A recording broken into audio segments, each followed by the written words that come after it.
Om Swastiastu. Selamat sore. Assalamualaikum warahmatullahi wabarakatuh. Salam sejahtera untuk kita semua. Salam, namo buddhayo. Baik, pada sore hari ini saya akan melanjutkan catatan kritis saya. Pada sore hari ini saya akan berbicara tentang reformasi di sebuah negara. Kita coba ambil studi kasus reformasi di Indonesia ini. Jadi kalau kita bicara reformasi di Indonesia yang telah dimulai pada awal Orde Reformasi 98 terjadi reformasi, kemudian dilaksanakan pemilihan umum beberapa tahun berikutnya. Hampir 20 tahun kita melaksanakan reformasi. Tetapi masih banyak hal yang harus kita benahi lagi karena kehidupan berbangsa dan bernegara tentunya tidak lepas daripada sistem yang kita bangun sejak reformasi ini.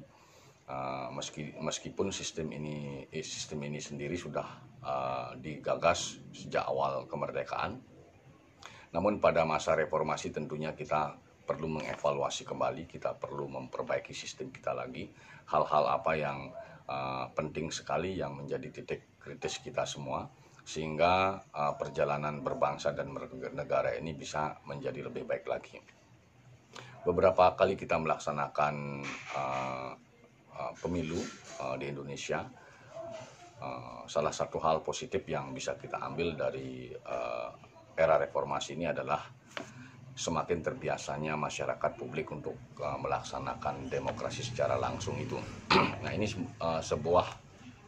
sebuah hal positif, salah satu hal positif yang kita nikmati pada era reformasi ini. Namun demikian bukan berarti bahwasannya semua sudah berjalan dengan maksimal. Ada beberapa hal yang sebenarnya menjadi hal yang sangat fundamental sekali. Salah satu hal tersebut adalah sistem politik Indonesia. Kenapa saya katakan sistem politik? Karena sebenarnya ujung semuanya, sistem ketatanegaraan kita, kehidupan berbangsa dan bernegara kita sebenarnya ujungnya adalah sistem politik. Pada hari ini kita dapat merasakan secara empiris di lapangan bagaimana perspektif politik sebenarnya menjadi panglima pada masa ini. Jadi dia menjadi sangat superior, aspek politik sangat superior. Dia tidak hanya bisa mempengaruhi sistem hukum, tetapi dia juga mempengaruhi sistem ekonomi yang terjadi di sebuah negara, termasuk di Indonesia pada saat ini. Dari sisi itu, dari aspek politik inilah saya sangat tertarik untuk berbicara tentang bagaimana sistem politik Indonesia harus kita bangun ke depan. Jadi berkaitan dengan hal tersebut, ada hal kritis yang perlu kita bicarakan tentang sistem politik Indonesia. Ketika kita bicara sistem politik, di sana ada elemen-elemen politik. Dua elemen mendasar yang nanti saya akan bicara tentunya tidak hanya pada vlog sore hari ini, karena ini akan berseri saya buat. Karena ketika saya bicara sistem politik, maka dua unsur tadi, unsur suprastruktur politik dan infrastruktur politik akan banyak menyita pembahasan. Ketika bicara sistem politik di Indonesia, yang tentunya tetap kita berpegang kepada Undang-Undang Dasar, baik itu pembukaan Undang-Undang Dasar 1945 maupun Batang Tubuh serta hal-hal yang ada terkandung di dalam Batang Tubuh Undang-Undang Dasar 45 yang notabene telah dilakukan amandemen beberapa kali, kalau tidak salah 4 kali amandemen. Terkait dengan hal tersebut, karena kita hanya bisa berbicara pada durasi 7-8 menit dalam satu vlog, jadi saya akan mengambil kata kunci berkaitan dengan sistem politik pada vlog ini. Jadi yang perlu kita pertanyakan ketika kita bicara sistem politik Indonesia, ada dua unsur, suprastruktur politik, kemudian infrastruktur politik, yang sangat membuat saya ingin tahu dan menjadi sangat gelisah berkaitan dengan suprastruktur politik di Indonesia.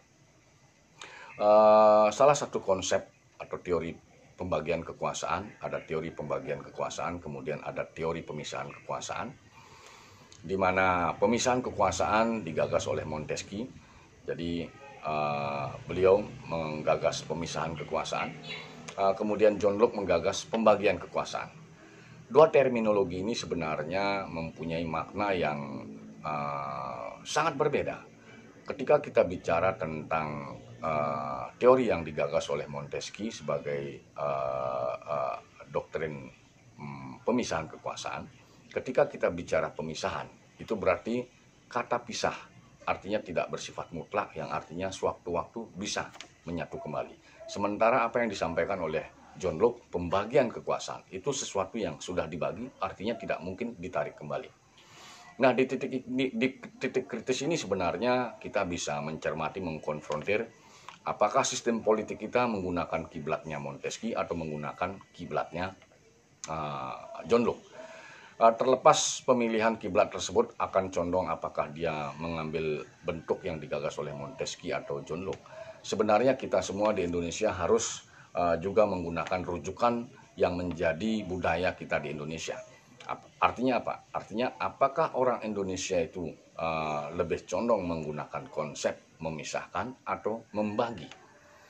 Nah, sementara fakta di lapangan secara normatif, secara yuridis kita kaji undang-undang dasar kita, sistem pemerintahan kita, sistem politik kita, sebenarnya pandangan saya dia lebih condong menggunakan konsepnya Montesquieu, pemisahan.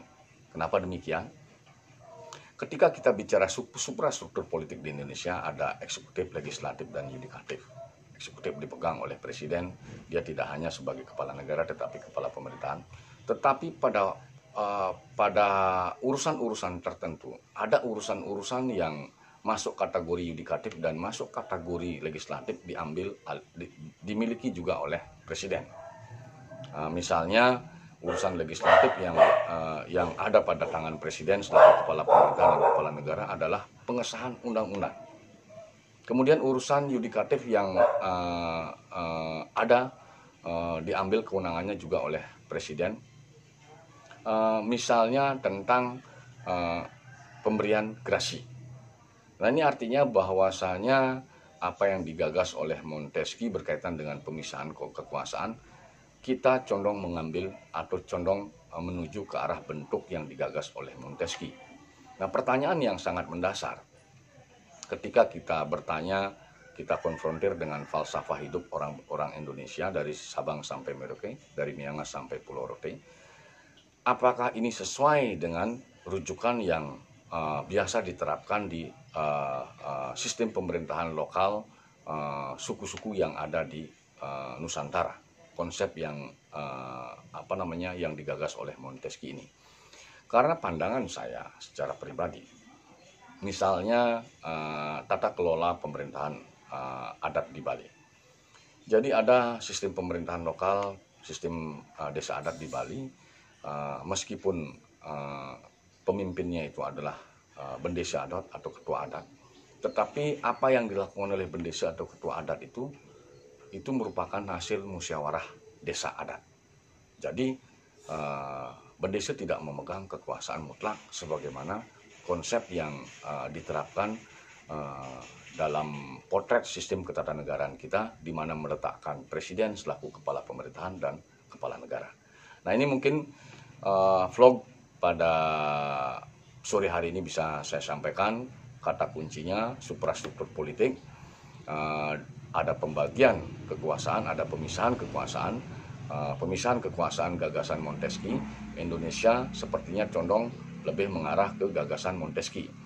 Indikasinya apa? Indikasinya eksekutif masih melaksanakan ada peran legislatif yang dilaksanakan oleh eksekutif, ada peran yudikatif yang juga dilaksanakan oleh eksekutif, sehingga pandangan saya ini sepertinya posisi kepala pemerintahan yang disatukan dengan kepala negara perlu kita perdebatkan kembali berkaitan dengan kecenderungan satu tangan itu memegang beberapa kekuasaan. Nah, itu mungkin vlog pada sore hari ini dapat saya sampaikan. nanti akan kita bahas kembali pada sesi berikutnya, pada vlog berikutnya. Apabila dalam penyampaian ini ada yang kurang, saya mohon maaf. Saya tutup dengan menyampaikan Brahma Santi. Om Santi Santi Santi Om. Assalamualaikum warahmatullahi wabarakatuh. Salam sejahtera untuk kita semua. Salam Namo Buddhaya.